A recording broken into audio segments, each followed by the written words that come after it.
My name is Jane, and I am 37 years old. After winning $35 million, I stayed silent and tested my family. My brother mocked. My parents prayed. But my sister did something unforgettable. 4 years ago, my life changed forever, but not in the way you might imagine. Yes, I won the lotto. But the true narrative is what happened once I found who my family actually was. If you have ever felt betrayed by the people who should have been your biggest supporters, let me know where you are watching from Backstory first, because context is important here. And for the majority of my life, I was what you would call an additional sibling. Not the golden child, not the black sheep, but the forgettable middle child who no one paid attention to. You know the type. Good grades, avoided trouble, but never quite good enough to earn the attention. I worked as a diesel mechanic for a freight company, pulling 11-hour stints in chilly garages to repair big rigs. Roy Miller, my supervisor, was one of those old-school managers who believed that screaming at staff was successful management. The income was just enough to keep a modest roof over my head in a duplex that had seen better days during the Clinton era. Now, my family's situation was complex. Allow me to introduce you to the cast of characters that made my youth and young adulthood so enjoyable. My older brother, Bradley Brad Carter, is 40 and has always been the golden boy. Right after graduation, our parents, Janet and Frank Carter, assisted him in purchasing a construction firm. Not a loan, mind you, but straight up present money for equipment, down payments, and the like. This guy drives brand new trucks every few years, frequently publishes cringeworthy hustle and grind motivational slogans on Facebook, and truly believes he is a self-made success story. The cognitive dissonance is staggering. He acts as if he built his enterprise from scratch, whereas the groundwork was literally laid with our parents' money. Brad is the type of person who casually mentions the cost of everything he possesses. I recently picked up an $82,000 truck. However, you are familiar with what happens when business is booming. No, Brad. I'm not sure how that works because some of us had to start our lives without a trust fund.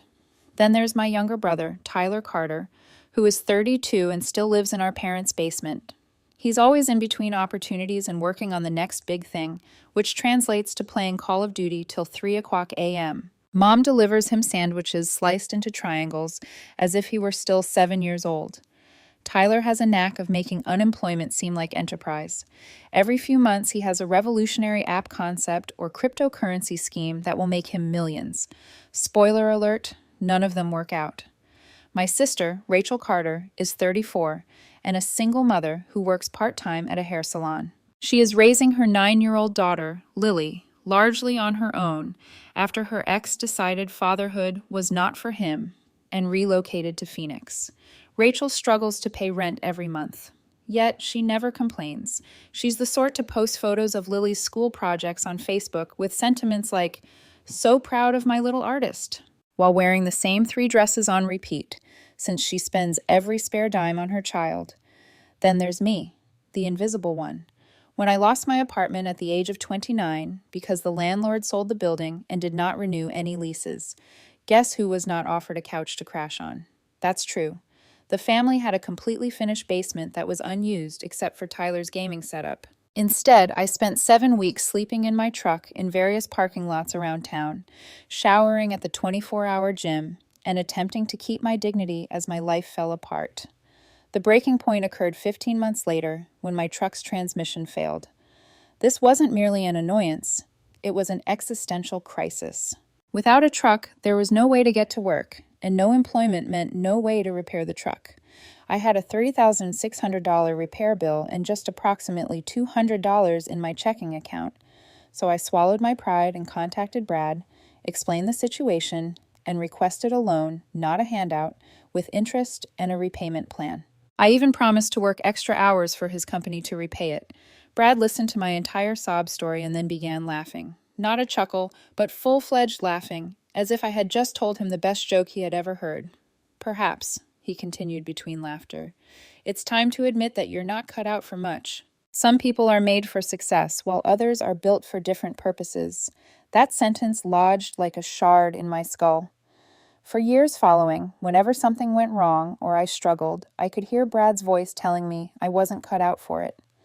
I ended up taking out a 400% interest payday loan to fix the truck. I spent the next 9 months paying it off, eating ramen noodles and peanut butter sandwiches to make ends meet. Fast forward to 4 years ago. It was a Friday night in February, and I had just finished one of those shifts that makes you reconsider your life decisions. 11 hours of crawling beneath cold vehicles, getting hydraulic fluid in my hair, and listening to Roy Miller blame me for issues that existed before I arrived. On the way home, I stopped at a petrol station, partly for gas, but also because my truck's heater was acting up, and I needed a few minutes in a warm facility. The store was almost empty, with only me, the cashier, and a trucker grabbing energy drinks for an overnight haul. I had exactly $50 in my wallet, and it had to survive until the next paycheck. Gas cost $37, leaving me just $13 for whatever food I could scrounge together for the weekend. But there, behind the counter, was a collection of scratch-off tickets. Now, I am not normally a gambler. I'd only bought about 5 lottery tickets in my life, and they were all useless. But something about that night stood out, possibly due to weariness. Maybe Brad's voice was still echoing in my head. Perhaps it was just the cosmic comedy of being 34 and having $13 to my name that prompted me to bring out a $15 bill. "Give me one of those $15 tickets," I ordered the clerk, indicating a game called Millionaire's Club. He gave me the ticket and a penny to scratch with. I normally would have waited till I got home, but the truck was cold and the store was warm, so I scratched it right there on the counter. First box, $600,000. Okay, that is the grand prize sum. There's nothing odd there. Second box, $600,000. Strange coincidence, but nevertheless. Third box, $600,000. My heart started beating irregularly in my chest. I read the rules on the back of the ticket twice and then 3 times. The amount won is the sum of 3 matching amounts. I just won $600,000. But wait, things get better because when I looked more closely at the ticket, I realized I was reading it incorrectly. This was not a $600,000 reward. This was a $35 million prize, which after taxes amounted to $26.2 million. I waited there in that petrol station for about 6 minutes, staring at the ticket and waiting for the number to change or someone to tell me it was a mistake. The cashier asked if I was all right. The trucker inquired whether I needed to sit down. I mumbled something about needing air and staggered outside to my pickup. Sitting in the parking lot, the engine running, I gazed at the ticket until my eyes stung. I photographed it from every possible angle with my phone. I Googled the Lottery Commission's phone number and dialed their 24-hour validation line, putting in the serial number with trembling fingers. "Congratulations," the computerized voice announced. "This appears to be the winning ticket. Please contact us during business hours to start the claim process." I drove home in perfect silence without even turning on the radio. In my apartment, I placed the ticket in a Ziploc bag, then inside another Ziploc bag, and last in a fireproof safe that I had purchased years ago for crucial documents. Then I sat on my couch staring at the wall till sunrise. The lottery opened at 8:00 a.m. on Monday. I arrived at 7:30, first in line, dressed in my cleanest trousers and a button-down shirt I had purchased for a job interview 2 years prior. The process was really simple, but it took a full week. Lawyers, financial advisors, and tax professionals. Suddenly, I had a full team of professionals tasked with ensuring that I did not burn away $26.2 million, like one of those cautionary tales you see on reality TV. Karen Whitfield, my financial advisor, was a no-nonsense woman who had managed lottery winners for 16 years. First of all, she said, "The money won't change who you are, but it will reveal who everyone else is." We set up a trust, diversified the investments, created multiple income streams. Conservative estimates place my annual income at roughly $700,000 without touching the principal. Even if I lived lavishly, the money would last indefinitely. But here's the deal. I did not desire to live lavishly. Not yet, anyhow. I kept going to work all week, living in my terrible duplex and driving my beat-up Silverado. The only difference was that I found myself smiling at unexpected moments. For example, when Roy Miller yelled at me about productivity goals, or I saw Brad Carter's newest Facebook post about his empire, I had a plan in my thoughts. A strategy to address a question that had been bothering me for years. If I truly needed assistance, if my life depended on it, Would my family be there for me? I was about to find out. 3 weeks after winning the lotto, I began my first experiment. I contacted my parents first, thinking I should start with the ones who were supposed to love me unconditionally. "Dad," I said when he answered, "I need to talk with you about something serious." I informed them that my employer had been reducing hours for months and had eventually laid me off. I stated that my truck's transmission was playing up again, and the repair would cost more than the vehicle was worth. I explained that my landlord was raising the rent and I couldn't afford the increase on unemployment benefits. My father, Frank Carter, listened to the entire story before launching into a lecture about how difficult circumstances shape character and how real adults find ways to make things work. My mother, Janet Carter, offered helpful advice, such as, "Have you tried praying about it?" and "Everything happens for a reason." When I asked openly if they might help me get back on my feet, perhaps by letting me remain in Tyler's old room for a few weeks while I looked for work, the conversation quickly became uncomfortable. "Daughter," my dad remarked, "your mother and I are on a fixed income. We can't be supporting grown children who should be supporting themselves." This from the man who had written Brad an $80,000 check for company equipment only 4 years before. "We'll pray for you," Mom said, "but you need to learn to handle your own problems." I thanked them for their time and hung up. 1 down and 3 to go. Brad was next. I contacted him the following evening around dinner time, knowing he'd be home. "Brad," I said, using my best desperate voice, "I'm really in trouble here." I told him the same tale: lost a job, a wrecked truck, and an impending eviction. I asked if I might work with his company briefly. Brad remained silent for a long time while I stood up. Then he replied, "You know what? I might have something for you." My heart raced. Perhaps I had misjudged him. Maybe blood was actually thicker than water. "I need someone to clean the office and workshop after hours," he said. "It's $9 an hour, maybe 20 hours a week, just so you're not sitting around feeling sorry for yourself." $9 an hour. The federal minimum wage was $7.50. So he was technically generous with the additional $1.50. "Brad," I replied, "I was making $24 an hour at the shop.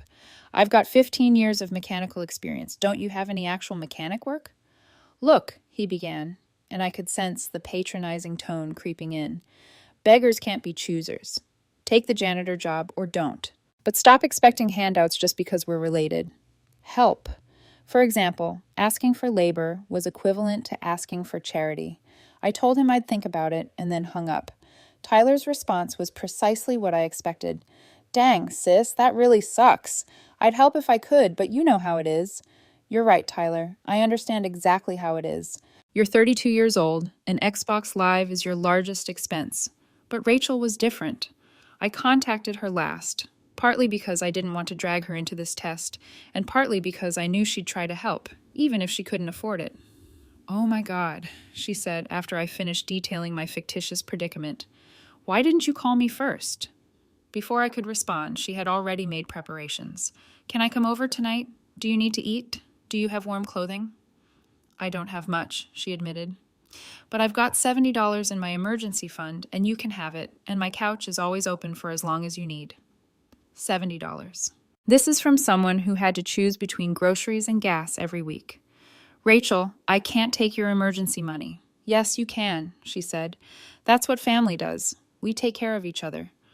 She arrived that same night with the money, a bag of groceries, and a jar of leftover spaghetti and meatballs. She set up my couch with her own linens and pillows, gave me a spare key to her house, and encouraged me not to worry about anything except getting back on my feet. That $70 was worth more to me than the entire $26.2 million in the bank. While my family thought I was trying to find work, I was actually working on something I had been dreaming of for years. Using a shell business, I purchased a modest warehouse on the outskirts of town. Nothing fancy, just 9,000 square feet of concrete floors and towering ceilings. I repurposed it as a custom truck and off-road vehicle shop. Not just repairs, but whole custom builds, lift kits, performance engines, bespoke paint treatments, and more. It was everything I'd ever wanted to do, but never had the money to do. My first 2 workers were Tommy Alvarez and Luis Ramirez, whom I had previously worked with at the freight company. These were the coworkers who had given me rides while my truck was in the repair, paid for my lunch when I was broke, and treated me like a human being rather than a nuisance. Tommy burst into tears when I gave them jobs at double their former salaries, including complete health insurance. Luis questioned me 3 times if I was serious before he even looked at the contract. "How did you get the money for all of this?" Tommy inquired, looking around the shop.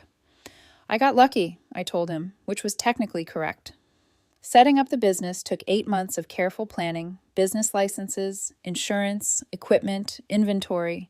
I had to learn more about entrepreneurship in 8 months than Brad had learned in his entire pampered life. The nicest aspect was that I remained unseen. Everyone heard about the new shop, but no one related it to me. I was just a woman who disappeared after being laid off, most likely moving to another place to find work. Meanwhile, when it came time to engage with family, I continued to play the struggling, unemployed sister. I'd show up at Rachel Carter's house every few days, always looking slightly discouraged, but appreciative for whatever assistance she could provide. She never made me feel like a burden.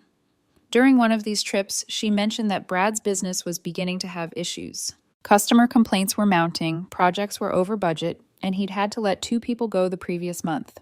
"He's stressed all the time," she explained. "The other day, he snapped at Lily just for being a kid. I told him if he ever talks to my daughter that way again, family or not, we're done." This was an amazing fact, very fascinating.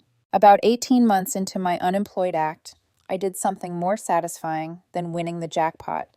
I bought Rachel a home, not a mansion, nothing to raise suspicions, just a modest 3-bedroom brick home in a quiet neighborhood with outstanding schools. It featured a fenced backyard where Lily could play, a 2-car garage, and most crucially, it was located in a school district that would provide Lily with options Rachel could never have imagined. I had my financial consultant, Karen Whitfield, structure it through a dummy corporation, and then my lawyer, Jonathan Price, approached Rachel with a narrative about being accepted into a single mother housing assistance program that covered the entire purchase price. Rachel was suspicious at first. She is not naive, and free houses do not fall out of the sky. However, when Jonathan showed her all of the official-looking documents and explained that she had been suggested by someone who preferred to remain anonymous, she burst into tears in his office. I happened to drive by her and Lily as they were hauling boxes on the day they moved in. Rachel saw me and ran over to the car, literally bouncing with joy.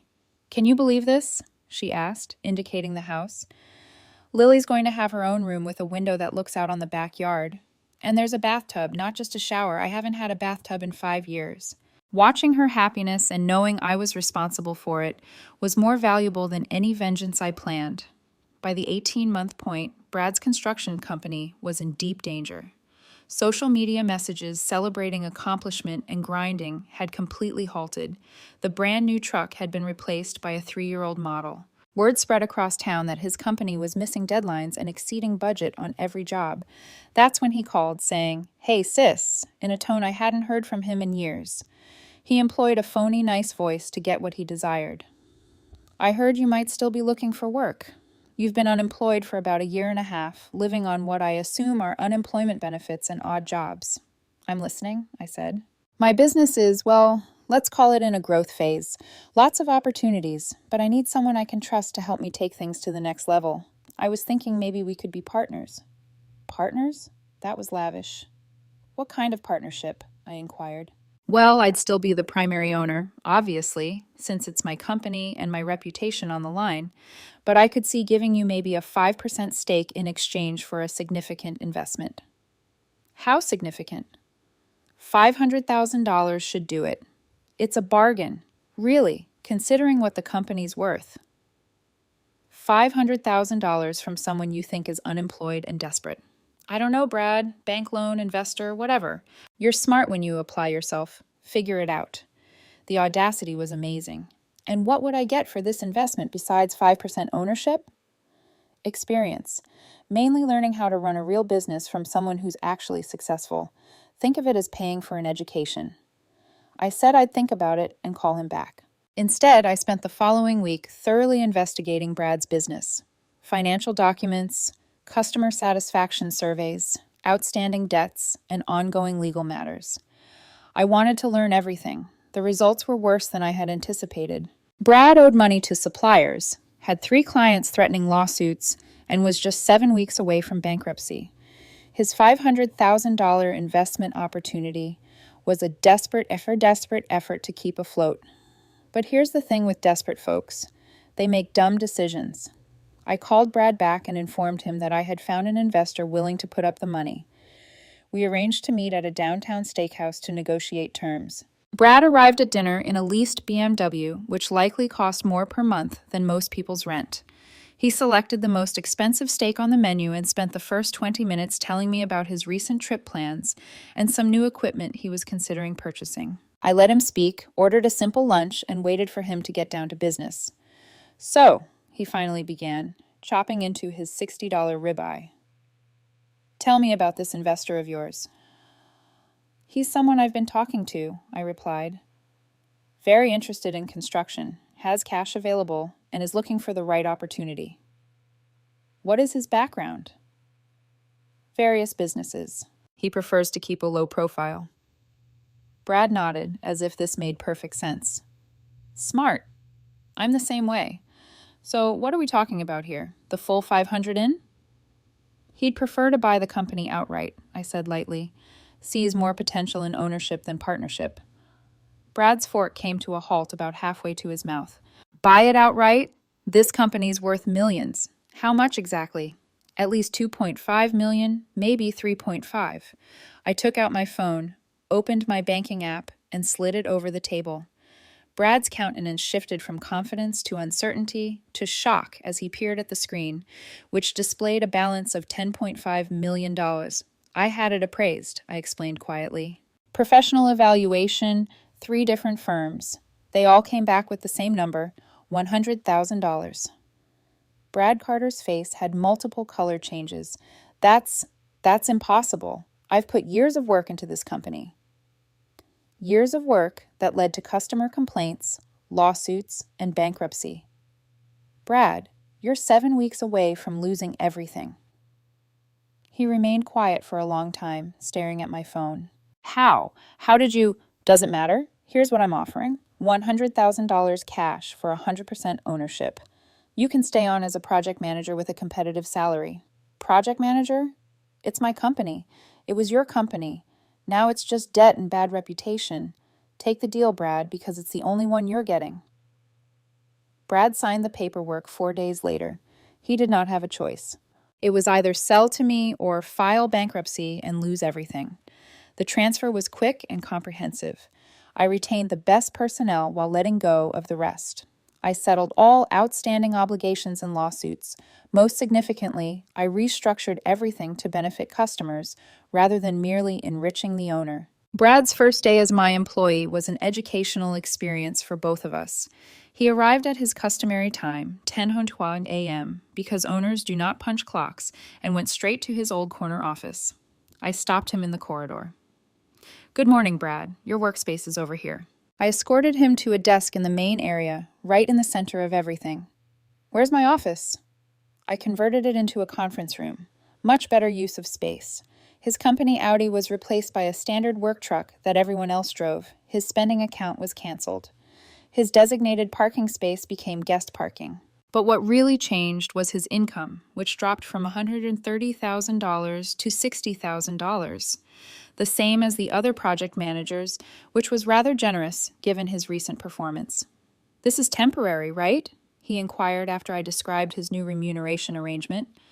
"Your value to operations will determine everything about your employment here, Brad," I responded. "Perform well and you'll be treated well. Underperform and you'll be replaced." For the first time in our adult lives, Brad had to work for his money.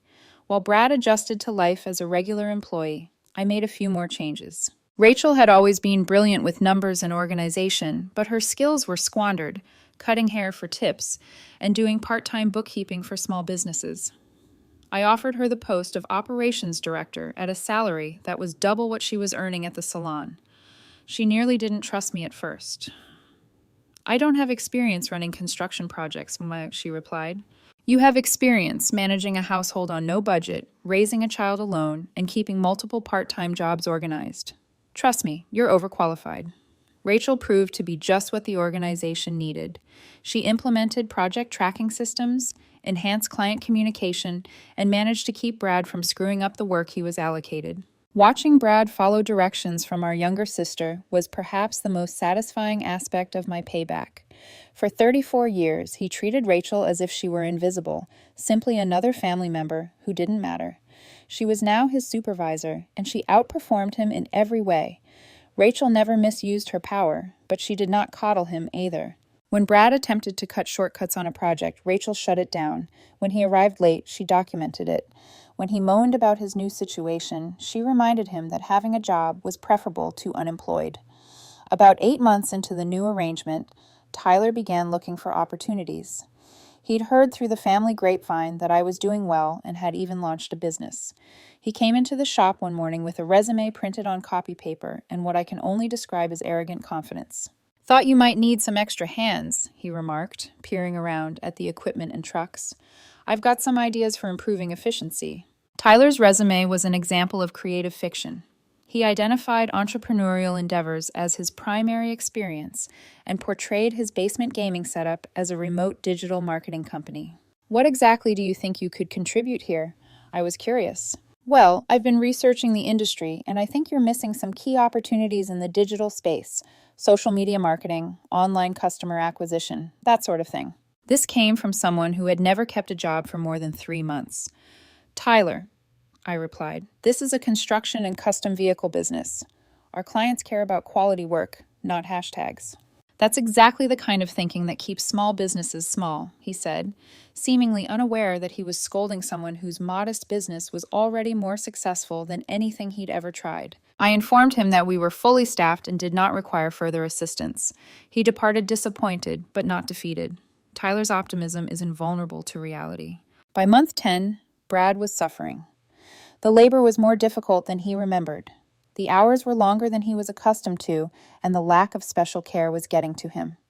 Everything came to a head during a client meeting. Brad had promised a client that we would complete their project in half the time, evidently forgetting that he no longer had the authority to make such guarantees. When the client called to confirm the timetable, Rachel had to explain that Brad misrepresented our capabilities and that the realistic completion date was twice what he had claimed. The client wasn't pleased.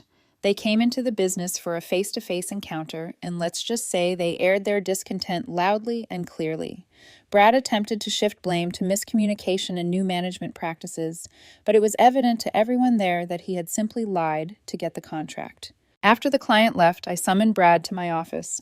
"That was unacceptable," I said. "Look, sometimes you have to tell clients what they want to hear to get the job. Then you figure out how to make it work." "No, Brad. Sometimes you have to tell clients the truth so they can make informed decisions. What you did was dishonest and unprofessional." "Since when do you lecture me about business? 10 months ago, you were unemployed and desperate." There it was, the real Brad, the one who had been hiding behind false civility since I'd purchased his business. "And now I own a successful business while you're an employee who just cost us a client. Funny how things change." Brad's face turned red. "This is my company. You built this into nothing. I'm rebuilding it into something. And if you can't accept that, you're welcome to find employment elsewhere." "You can't fire me. I'm your sister." "I can fire anyone who doesn't do their job properly. Being my brother just means I gave you more chances than I'd give anyone else." Brad stormed out of my office and did not return for 4 days. When Brad eventually returned, he was different. The facade of cooperation had vanished, replaced by barely hidden hatred and disdain. He began arriving late on a regular basis. His work quality dropped. He began making nasty remarks to his coworkers about family enterprises and good breaks. Meanwhile, my parents had learned of the situation and were not pleased. They called me on a Tuesday evening, both using speakerphones for maximum impact. "What's this we hear about you humiliating your brother?" my mother, Janet Carter, asked. "I'm not sure what you mean." "Brad says you bought his company just to torture him," my father, Frank Carter, added. "Says you're making him work like a common laborer." "Brad is working as a project manager, same as the other project managers. If he has complaints about his treatment, he can address them through proper channels." "This is ridiculous," Mom stated. "We should support each other, not tear each other down." The irony was so thick that I could have sliced it with a knife. "You're absolutely right, Mom. Families should support each other. Where was that support when I was sleeping in my truck? Where was it when I needed help with basic transportation to keep working? That was different. No, it wasn't. The only difference is that now I have the power to help or not help, and I'm choosing to base that decision on how I was treated when I had nothing. Dad's voice became severe. You're being petty and vindictive. I'm being consistent. Brad is still employed, still earning a living wage, still has opportunities to prove himself. That's more support than I ever received from this family. The debate ended horribly, with my parents maintaining that I was destroying the family, while I pointed out that it had already been ruined by years of favoritism and neglect. Brad endured another month before reaching his breaking point. He entered my office on a Friday afternoon with an ultimatum. I want my old role back, he declared. Full authority, executive salary, company car. This experiment has gone on long enough. I leaned back in my chair and observed him. He appeared tired, dejected, but still entitled. What experiment? This whole thing where you pretend to be the boss. We both know I'm the one with the experience and connections. Give me back control and I'll consider letting you stay on as a partner. The audacity was breathtaking. Even in loss, Brad couldn't conceive a world where he wasn't at the center. Brad, I whispered, let me make sure I understand. You want me to give you back the company I bought from you, restore the salary and benefits that were bankrupting the business, and accept a junior role in the company I've spent 10 months rebuilding? When you put it like that, it sounds unreasonable. It doesn't just sound unreasonable, Brad. It is unreasonable. Here's what I'm prepared to offer. You can continue working here as a project manager, following the same rules as everyone else, or you can find employment elsewhere. Those are your options. Brad's expression shifted between fury, incredulity, desperation, and resignation. You really think you're better than me now, don't you? I think I'm more successful than you now. Whether that makes me better is a different question. This isn't over, he muttered, heading for the exit. Actually, Brad, it is. And if you decide to leave, don't expect a reference letter. Brad went out that day and never returned. He didn't even tidy up his desk, just vanished like an employee who knows he's about to be fired. I learned from family members that he had obtained work at a competing construction company, but only as a basic site supervisor, earning about half of what I was paying him. His girlfriend, who had been drawn to his achievement, allegedly concluded that dating a middle management employee was less enticing than dating a business owner. Within 3 months, Brad had relocated into a smaller apartment in a less desirable neighborhood. His social media presence, once full of humble brags and fancy purchases, went completely silent. I didn't feel anything. There was no gratification or regret, only the quiet comfort of a problem that had fixed itself. 9 months later, my parents attempted one last intervention. They invited me to Sunday dinner, the first invitation I'd had in over 2 years, and sat me down for what they likely expected to be a come-to-Jesus conversation. Brad's struggling, Mom added. His health is suffering from the stress. He's lost weight, looks tired all the time. Dad went on to say, this feud needs to end. There's no feud, I said. Brad made choices, and those choices had consequences. He's free to make different choices anytime he wants. You could rehire him, Mom said. Give him another chance. I gave him several chances. He chose not to take advantage of them. But he's family, she added, as if that magical word would fix everything. So am I said. So is Rachel. Funny how being family didn't matter when I needed help. But suddenly, it's important now that Brad needs help. They attempted numerous additional approaches. Guilt, obligation, family unity, but nothing worked. Finally, Dad used what he felt was his trump card. We're disappointed in you, he stated. This isn't how we raised you. You're right, I replied. You raised me to accept whatever scraps I was thrown and be grateful for them. You raised me to believe that my needs didn't matter as long as Brad was taken care of. But somewhere along the way, I learned that I deserved better. I left the dinner early and haven't returned since. While Brad struggled to adjust to his new life, Rachel thrived. She'd adapted to corporate management like a pro, developing processes and procedures that enhanced our efficiency by 35% in the first year. Lily was succeeding at her new school, making new friends, and participating in activities that would have been difficult in their previous neighborhood. Rachel had enrolled in some business classes at the community college and was considering obtaining a degree. I never thought I was smart enough for college, she confessed one day. Growing up, I always felt like the dumb one compared to you and Brad. You were never the dumb one, I told her. You were just the one nobody invested in. Rachel is already earning more than Brad ever did. She owns her house outright.